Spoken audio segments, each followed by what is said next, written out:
Hey, good morning, y'all. Josh's Severe Weather. Happy Wednesday to you. I am a meteorologist in the Raleigh area, and I'm going to be talking about the tropics, and in particular, what I believe will be Hurricane Lee here, which is set to become our strongest storm of the Atlantic hurricane season. And some trends in the last few days have shown this becoming a little bit more of a potential threat to the eastern seaboard than maybe a couple of days ago. I say potential because it's still a ways off, but the model tracks are starting to shift a little bit more to the left, away from Bermuda, and a little bit closer than we would maybe like to see at this point to the east coast. So I'm going to show you my latest forecast, and at this point, we have a tropical storm that will likely strengthen into a hurricane at some point today, and then a major hurricane tomorrow or tomorrow night. And this is going to be in a very favorable environment for rapid strengthening here tonight, tomorrow, into the weekend to Category 5 strength. The official forecast from the National Hurricane Center continues to climb. It is up to a high-end Category 4, but in their discussion, they do mention that several models have it stronger than that, and I personally think it will be stronger than that, and that's why I personally am forecasting a Category 5 storm by the time this system tracks to the north of the Leeward Islands and Virgin Islands this weekend. It'll eventually get into some cooler water here west of Bermuda, left in the wake of Hurricane Franklin. That water's still warm, but not nearly as warm as the water it's going to be leaving. And Hurricane Franklin spent a lot of time here churning up the waters, kind of cooling things down. Think about it like a hot shower. If somebody in front of you takes a hot shower for a long period of time and there's not as much warm water left over, that's kind of the conditions that we're looking at here by the time the system gets closer to Bermuda. So at that point, I do think it'll be weakening slowly back to Category 3 strength, and then should continue to weaken gradually as it tracks more northward. Now, the models still have quite a bit of uncertainty. Some ensembles are going to be a lot closer to the East Coast than we would like to see. Others have the system closer to Bermuda and then tracking towards Atlantic Canada. I'm going kind of more middle of the road, and I have it potentially on this track moving up towards Maine and Nova Scotia as a weakening Category 1 but large hurricane, which would bring significant amounts of damage into that area. The time frame looks like it'll be later next weekend, but there's, again, some uncertainty as we're talking about 10 to 12 days off in the future, and a lot can still change in 10 to 12 days. However, we are seeing some gradual shifting more to the left by the time we get to early next week, some slowing down as well in the forward speed as we deal with some changes in the upper level pattern.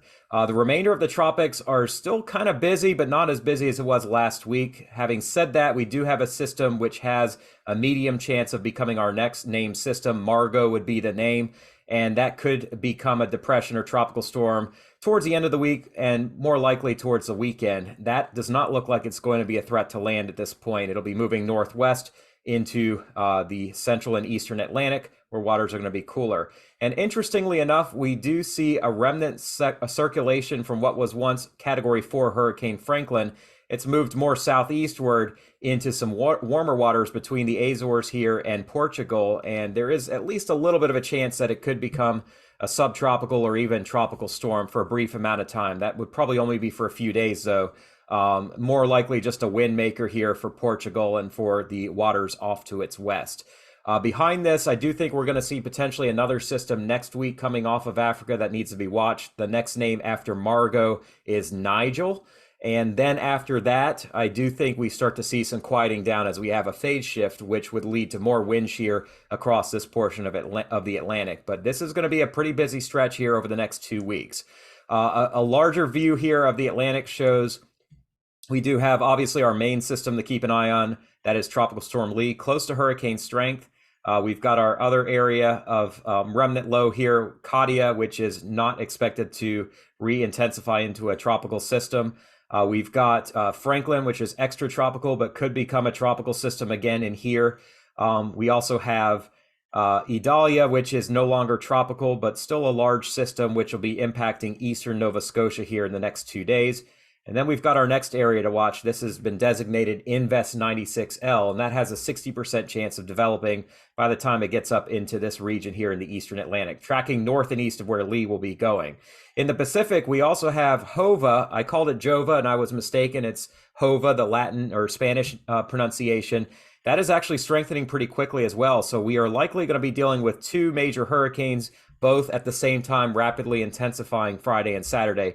one in the central Atlantic, north and east of the Leeward Islands, the other moving away from Mexico over the eastern Pacific. So that's kind of rare to see, to be honest with you guys. And then I'm not really going to talk too much about the Pacific, but we do have the remains of what was once strong Typhoon Haikui, producing some flooding in parts of China. And we do have Tropical Storm Yun, and that is going to be tracking weekly towards the eastern coast of Honshu, passing east of Tokyo. But the Western Pacific is quieting down some. The Indian Ocean actually is pretty quiet as well. It's been quiet for a few months. And really all the action is going to be shifting from the Pacific into the Atlantic once again here, and into the Western Atlantic for that matter.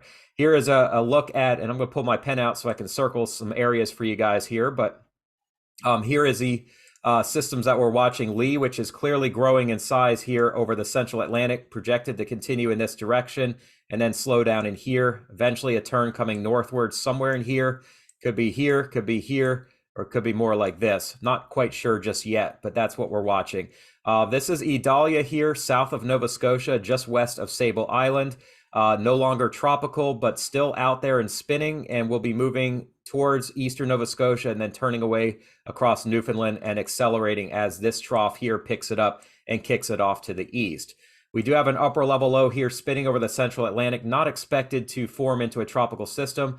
We have the remains of Katia, which are being sheared by this upper low, so kind of two dueling low pressures. And then over here, tough to see because of the curve of the Earth here, but we've got the remains of Franklin, a large extratropical low east of the Azores and here, west of Portugal and here. And then we've got 96L, our next invest area that we need to keep an eye on, but probably at this point looking like a fish storm. It could be a hurricane next week, but it's not going to be impacting any land. The Caribbean, very dry, very quiet. The Gulf of Mexico, very quiet as well. And then our next storm system moving through the Central Plains into the Ohio Valley and Midwest today will produce some locally strong storms. We've seen some severe weather in parts of Oklahoma, Arkansas, and Missouri on the southern tail of this.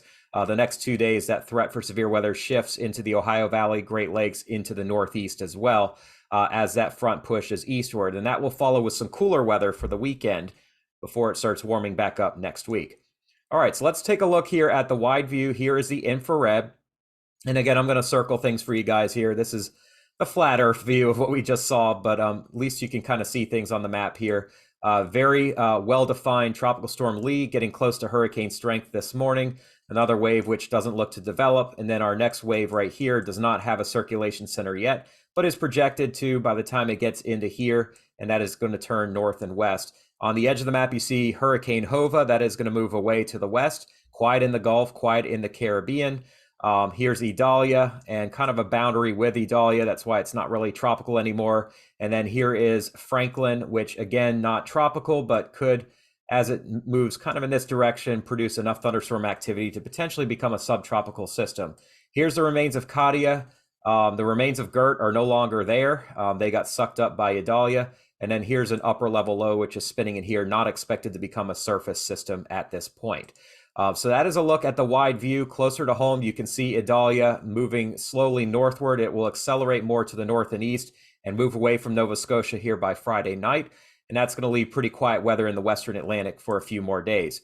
Here's the Central Atlantic. You can see the growth right now of Idalia, of Lee, and on its way to becoming a hurricane. And once this wind shear that's kind of still impacting it a bit from the northeast weakens, and it moves into here, we are going to see ample conditions for very quick intensification. Probably the storm that grows the quickest and the strongest of the entire Atlantic season.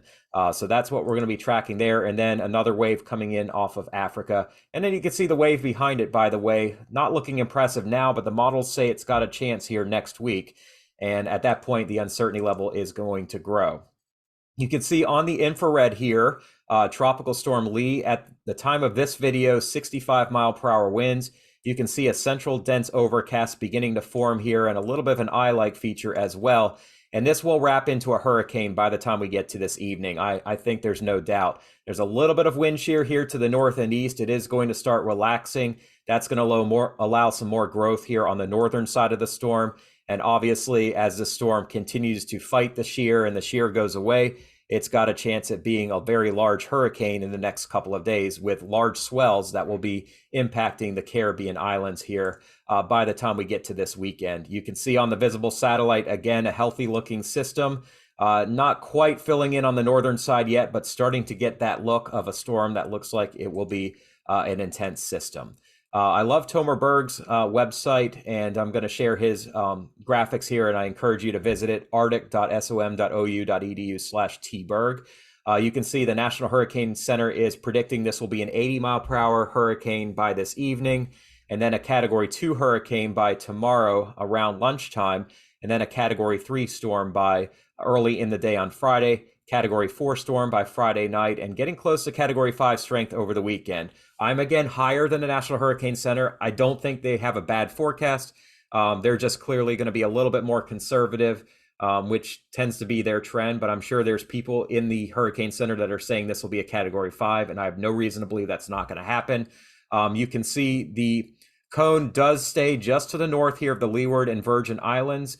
The track is probably going to go 250, 300 miles north of places like St. Thomas, St. Martin, Anguilla, Anguilla, and Antigua. But because the size of the storm grows and the size of the uncertainty grows, you still don't need to be dismissing this as a potential impact here. I don't think you get the tropical storm and hurricane force winds, but we likely do see some very massive surf here as the storm continues growing over the weekend, even into early next week. Now, the forecast doesn't go beyond 5 hours, but we obviously have more uncertainty after that point.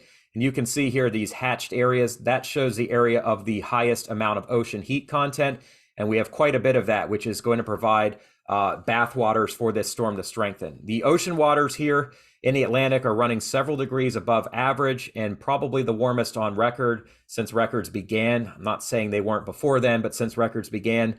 And that, of course, is adding to the intensity of the intensification we're going to see here. So a storm that strengthens probably faster than what you would see even on a very busy La Nina year, just very warm waters. And that's the reason here for the intense forecast. Here's a look at the ensembles just to give you guys a feel for what's going on. And generally speaking, there are some ensembles that turn us towards Bermuda, but the mean is a little farther left of what we've been seeing the last few days. And if you were to extrapolate this, you would say that, hey, that's pointed right at Florida, Georgia, and South Carolina. Well, we are going to see a turn coming, at least I believe we will. And where that turn happens is going to be very critical to what happens up here on the East Coast. That turn is still shifting west. And until it stops, we should not certainly let our guard down here on the East Coast, especially from Cape Hatteras on northward right into Atlantic Canada. You can see the bend is expected to happen, though, next week. But there are still a few ensembles that have this hanging out closer to the Bahamas. I don't believe the ones going into Cuba and the Florida Straits. Those are showing a weaker system, which would be par for the course. A weak system stays west because the trade winds steer it, but this storm is growing. It's not going to be weak, so it's going to get more steering from aloft, and that will allow more of a northerly turn. But the angle of that turn and where it happens and when it happens is still very uncertain at this point. No one can tell you with an exact amount of confidence where this will be in 10 days. All we can really do is start making preliminary forecasts. And that's an important point I want you guys to understand, that this forecast is likely going to keep changing. And even a small shift left or right is going to make a big difference on where the final impact ends up being. Here's a look at the ensemble mean trends, and you can see over time, it has shifted west closer to 70 west. A couple days ago, we were at 68. So overall, the bend is coming a little bit later here in the models. And interestingly, the bend is, the storm was predicted to come closer to the islands and now a little bit farther to the right, which is great news in the islands. But then it keeps that track for longer before making that bend, which is more encouraging if you're in Bermuda, but something in the Bahamas and up the East Coast that maybe is not as encouraging. The tropical tracks here are showing, for the most part, a continued west-northwest track for the next 5 days.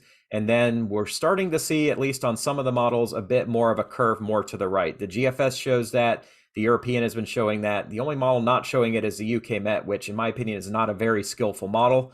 And you can see here the ensembles from the GFS show overall a storm that is going to be turning, but you can see A little bit better news for Bermuda at this point, that turn comes farther, closer to 70 west. And obviously a little bit more of a concern here in the Bahamas, but we're not yet to the point where we need to panic. We just need to watch. The other point I want to make for you guys here is that the ensembles are also showing a slower motion here next week after we get past Sunday and Monday. So the storm system will probably stop intensifying at that point because it's going to start moving into cooler water. But as we get to a slower forward motion, we also have a little bit more uncertainty. All of you guys know that storms that move quickly usually have a mind of their own, and they're going to continue moving quickly. Storms that slow down, on the other hand, provide us with a lot more uncertainty in their future, because at that point you're dealing with uncertain steering. So that's something I want you guys to be aware of. Here are the tropical forecast models, several going category 4 or 5, and a few, of course, lower, but I don't really see how this doesn't get to 5. At the very weakest, I think it's a strong 4, but I do believe it's going to be a 5. Here's a look at the ensemble guidance from the Canadian. There are outliers here that never strengthen the storm. I do not buy those. You can see there are several ensemble mean, or the ensemble mean, the deterministic, and the control on the Canadian has us on the right side of the projected path and heading away from the United States and closer to Bermuda. That's the Canadian. However, the European ensemble has more tightly clustered tracks, and in my opinion, this is going to end up being a more reliable forecast. And I am going to circle a couple things on the map for you guys here. And let me change this color and make it a little bit easier to follow. We'll go green. How's that sound? I like blue. It's my favorite color, but green's pretty good. So here's Bermuda now. And the models yesterday were a lot closer to Bermuda. Now we see the mean staying to the west of Bermuda and kind of taking a path towards Atlantic Canada. And that certainly is possible. However, on the deterministic model, we are seeing a slower motion here and a divergence where we have more of a track in this direction. Does that mean it's going to come right in here like Isabel did in 2003? I don't think so. But what it may do is delay that curve and provide more of a concern here for the East Coast. It could come in like this. It could come up kind of like this. There's a lot of uncertainty, but in this area in here, I would say we definitely need to be keeping a much closer eye on things than say we even did yesterday.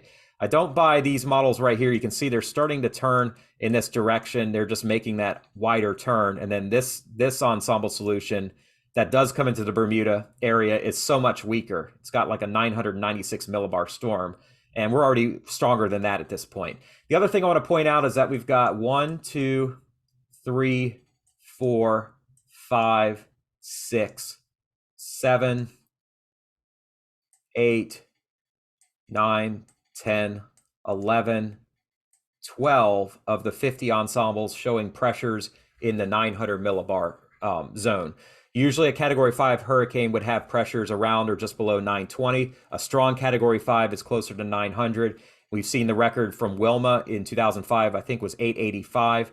And we see 12 model ensemble members showing that pressure very close to that strength, almost close to Dorian strength.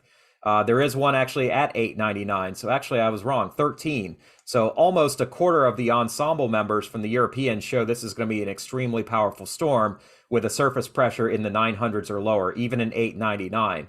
And if there's anything I've learned over our past decade or two, it's that models, while they are usually onto this rapid intensification, they still sometimes underpredict how strong a storm can get. So I'm not predicting an 899 millibar hurricane, but I would not be shocked if we got close to that neighborhood. And that would certainly be historic. I don't think we've ever seen a storm out in here that's been quite that strong. Dorian was probably the only one we can compare it to, and that was over the Northeast Bahamas. That pressure was in the low 900s, but 890s in here is pretty much unheard of. And so this could be an unprecedented storm. I say could, we're not certain that's going to be the case yet. The water temperature profile shows very warm waters here until we get up to about the latitude of Miami, about 25 north. Then the waters do cool off west of Bermuda. So there will be some good news in that by the time the storm gets into here, it should stop strengthening, and more than likely it'll start to weaken gradually. Now 25, 26 degrees Celsius water is still kind of warm, but it's not very warm. So we should probably see steady weakening at this point. However, there's another zone here in the Gulf Stream where the waters start warming back up. So it's not going to weaken to a tropical storm west of Bermuda, maybe be down to 2 or 3 at that point. Still a very powerful storm. And by the time it accelerates up into this general direction, it will weaken, but it will be moving faster and it will be a bigger system. So Even a category 1 or 2 hurricane hitting New England or Atlantic Canada needs to be taken seriously at this point. Here's another view of those water temperatures. You can see 30 Celsius, that's 86 Fahrenheit, more than warm enough to support a strong hurricane. I showed you Tomerberg's graphic with the oceanic heat content being very warm in here as well.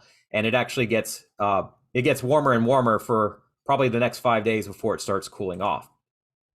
Another thing that's going to favor this intensification is the upper level pattern. This is at 200 millibars, so about 50, 60,000 feet.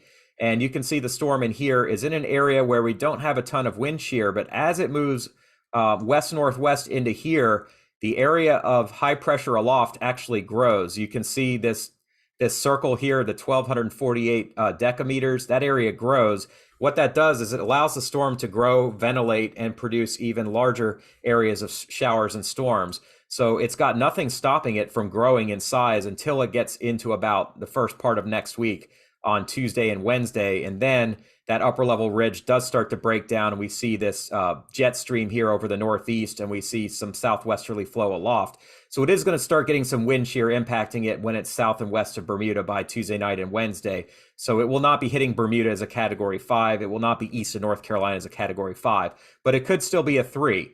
As it moves farther northward, it's going to accelerate, get picked up by this jet stream, and it will be weakening by the end of next week. But as we've seen with storms like Idalia, sometimes this jet stream can actually provide some enhancement in the winds. Even though there's southwest shear, it could actually provide what we call baroclinic forcing. And what that allows the storm to do is to continue to maintain its intensity and grow in size. So a very favorable spot here for intensification due to this large anticyclone, high pressure aloft, that is. As we get into next week, we've got another area of high pressure aloft that builds in here as well, and that could fuel another system, Nigel, here towards the following weekend. Here's a look at the 500 millibar pattern, and this is where we look at steering. And one thing I want to point out to you all here is we've got a strong subtropical ridge here in the central Atlantic, and then a weakness in the western Atlantic. And that weakness will allow this system to turn more northwesterly. But one thing I do want to point out is that here in southeastern Florida, this trough is coming in modeled farther south and east and stronger. And what that does is it actually allows high pressure to build in back to the west here and allow more of a westerly path in the future.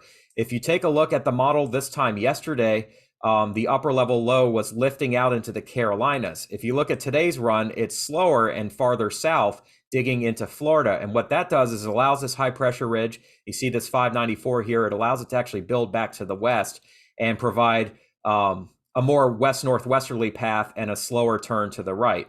Now this ridge builds back in early next week, and we see another trough moving into the central U.S. towards the middle of the week. That trough eventually is going to pick the storm up and turn it northward, but we don't know how soon that turn happens. And if this trough ends up being slower and back across Kansas instead of Kentucky, and then this ridge, instead of being over Newfoundland, ends up being over Maine, then this system can still continue closer to the East Coast. Right now, the model's not showing that happening, but it is still showing that we have a system coming up right through the Bay of Fundy on the 15th and 16th. Here's a look at the GFS, and I will show you guys here Idalia moving away to the east. Here is Hurricane Lee, and we can see Lee continues strengthening very steadily and quickly and continues over the weekend south of Bermuda and then starts making a turn between Bermuda and the Outer Banks. The GFS is closer to Bermuda than the other models. Oh, by the way, here's what I think will be Margot. It is no longer showing a hurricane, showing a tropical storm at this point, but then you can see the next wave waits until Lee and Margot get out of the way and then start strengthening into perhaps another big hurricane in the same area on the 18th and 19th. This is not a certainty, though. This could certainly shift, but you can see kind of a similar track behind Lee. Maybe not as strong a storm, but Nigel may try to be Lee Jr. here if this track is correct. That could change, though, so don't get too fixated on that. Here's the European, and you can see the European has shifted west with the turn. It continues west-northwesterly, and pressures drop into the 920s, which is a Category 5 by next Monday night into Tuesday morning. And then you see that turn is actually going to be more off to the west of where the GFS had it. The GFS was here, the European is here, and you can see the European is getting a lot closer than comfort here to North Carolina. So the GFS was west of the Euro up until today, and now the Euro is west of the GFS, and that could be bad news bears. So keep an eye on it. The European, by the way, does strengthen Margot into a hurricane, but it's already turning away and kind of stalling between the central Atlantic and the eastern Atlantic. And then it is also showing Nigel starting to form here next weekend around the 15th and 16th. So 3 storms on the map, one of great concern, one that we need to watch, and one that's a fish storm. The European control here is not as strong as the operational, but it shows a very intense storm.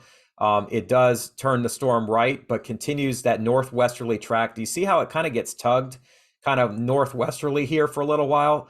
I don't think that track continues into the mid-Atlantic, but that certainly means the East Coast needs to be watching more carefully. And then you can see the European control takes the center only about 150 miles or so east of Cape Cod. And as that storm continues to grow, it's going to produce potential hurricane conditions across eastern New England and Atlantic Canada. Oh, by the way, the control says we've got another major hurricane here. That would be Nigel. And I don't know if I believe this next one, the O storm, yet, but maybe it's got something behind it. I do think at some point we see Cape Verde storms start to become less and less frequent towards the middle and end of the month here. Here's the European taking a look at maximum wind gusts. You can see the storm is going to grow in size, but we will remain under tropical storm strength if this track holds here in the Northeast Islands of the Caribbean. And then you can see the worst stays west of Bermuda right here. And you see this bend kind of back to the north and west here. That is certainly something that we need to be watching. Here's a look at the East Coast so we can see this a little bit more closely. And next weekend, the storm is getting close enough here where it could produce tropical storm wind gusts on the Outer Banks if this track continues. I do think it turns back to the right, but this is obviously going to provide somewhat of a scare to the mid-Atlantic states and something I'm going to be watching for you guys. The good news is that Bermuda is no longer expected to see hurricane force winds with this newer track. We see wind gusts maybe up to about 40 miles per hour, but this time yesterday, the storm was showing, oh goodness, sorry about that. This time yesterday, the storm was a little bit closer here before this shift, showing wind gusts over 50 to 60 miles per hour here on the 14th.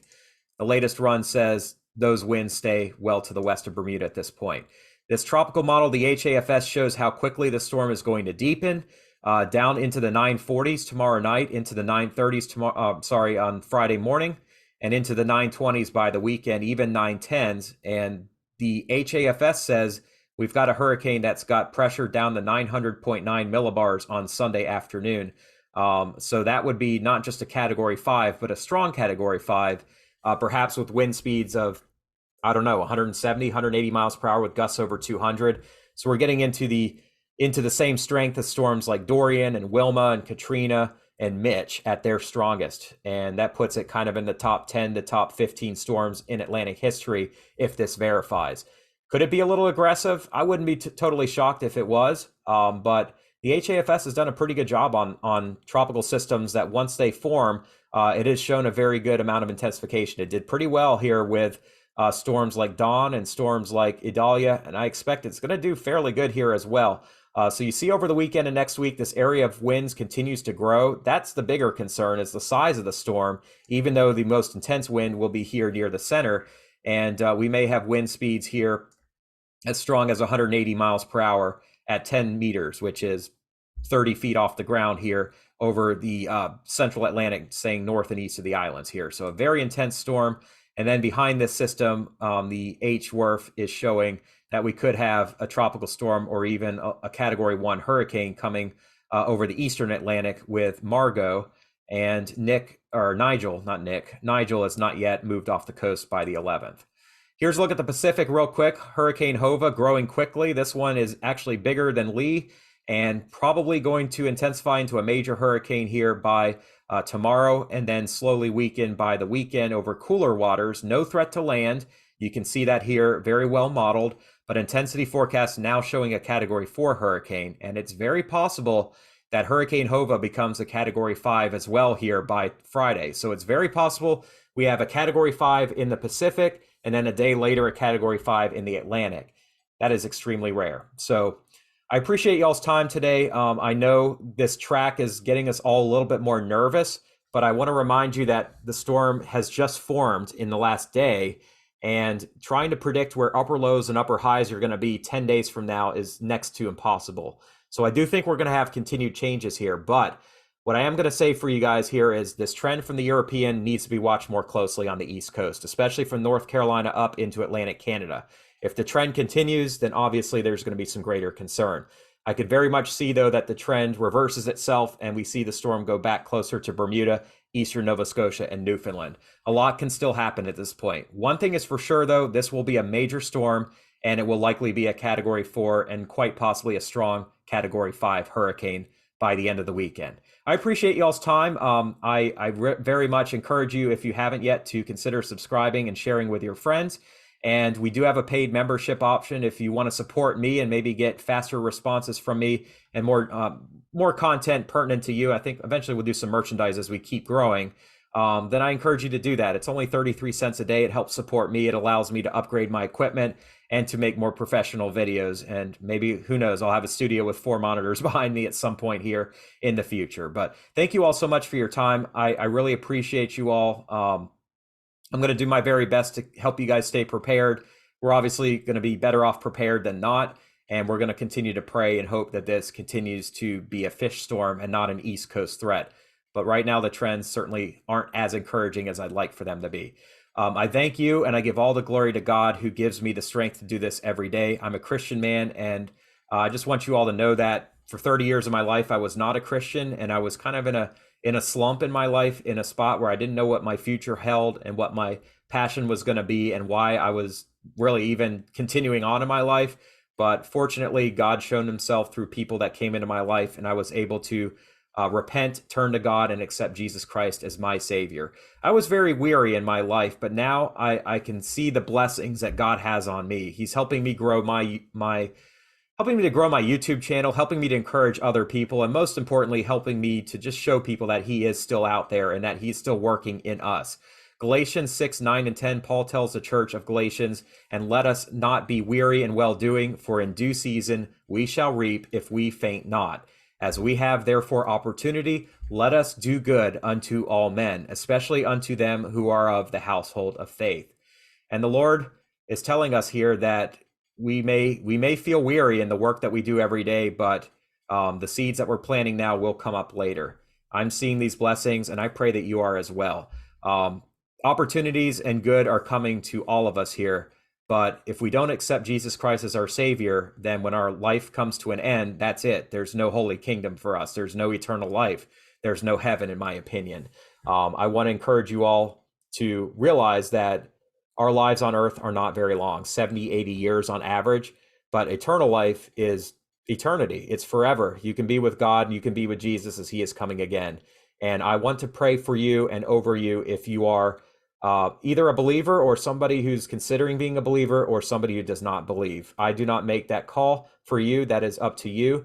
I do not judge you because I was not a Christian. I was a heathen. I was living a destructive life for a while, just to be honest with you guys. And I still struggle. I mean, as a Christian, I still slip up and say 4-letter words and lose my attitude and get frustrated. I think that's something we're all going to be doing battle with. That's a battle we have forever. But just know that you can turn to God and your blessings will be fulfilled one way or another. You may not see them happening now, but they will happen on God's time. And I encourage you to seek him. Thank you all so much. I hope you have a blessed day. Another video will come tomorrow morning as we continue to track what should be Hurricane Lee. Have a great day. We'll see you then.